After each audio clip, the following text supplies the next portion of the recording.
బుద్ధుందా నీకు? ఏంటి నీళ్ళే నీ పెద్ద ఫోజు నొప్పుతో అతికిచ్చావు. వాడెవడో నీ బాబాయ్ అంట. రౌడీ విధవా ఇంట్లో వచ్చి సామానంతా బయట పడేసి ఇల్లు ఖాళీ చేసేయమన్నాడు. చిన్న పిల్లలు ఆడవాళ్ళని చూడకుండా ఎలా కొంటాడో చూడు. ఈ గొడవ అంతా ముందుకు నాకు చెప్పలేదు. అడ్వాన్స్ దొబ్బావు.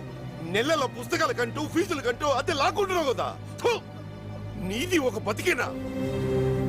ఇప్పుడు ఈ డ్యామేజ్ నా అడ్వాన్స్ ఎవరిస్తారు?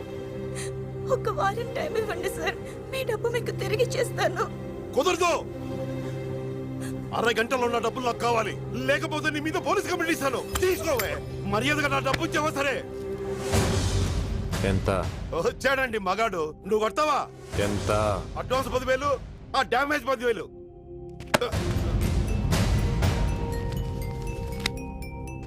ట్రాన్స్పోర్ట్ ఖర్చులతో కలిపి 25,000. ఓ ఇంకెవ్వడికి ఇల్లందుకు ఇవ్వకు. డబ్బు అవసరమైనప్పుడు ఇలాంటి లైన్ లో పెట్టుకొని సెటిల్ అయిపో. కొడక ఛాన్స్ దొరికితే చాలు ఆడదాన్ని ఏడిపిస్తే గాని తృప్తి ఉండదా? ఇంకోసారి నోరు జారేవో. చాలా థ్యాంక్స్ అండి. ఈ రోజు నుంచి ఈ ఇంట్లోనే ఉంటాను. వద్దండి, మా బాబాయ్ గురించి మీకు తెలీదు. నా గురించి వాడికి తెలీదు. నేను మీ ఇల్లు ఖాళీ చేస్తున్నానని తప్పుగా అనుకోకండి. అనుకోవడానికి ఏముంది బాబు? దివ్యకు అండగా నిలబడతానంటే అంతకంటే ఇంకేం కావాలి? ఏంటి సార్ ఈ గొడవ అంతా? దివ్య వాళ్ళ నాన్న నేను మంచి స్నేహితులం. తల్లిదండ్రులు బతికుండగా దివ్యకి ఏ లోటు ఉండేది కాదు.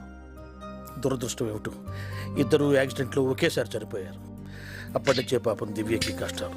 కానీ ఆ వెధవ దివ్య వాళ్ళ బాబాయ్ ఉన్నదంతా దోచుకు తిని ఉన్న ఒక్క ఆధారం ఈ ఇల్లు కూడా కాజేయాలని చూస్తున్నాడు. చూసావుగా వాడి దౌర్జన్యం. అనాథగా పుట్టడం దేవుడి శాపం. కానీ ఒక ఆడపిల్ల అనాథగానే ఉండకూడదయ్యా. ఆడపిల్ల అనాథగా ఉండకూడదు.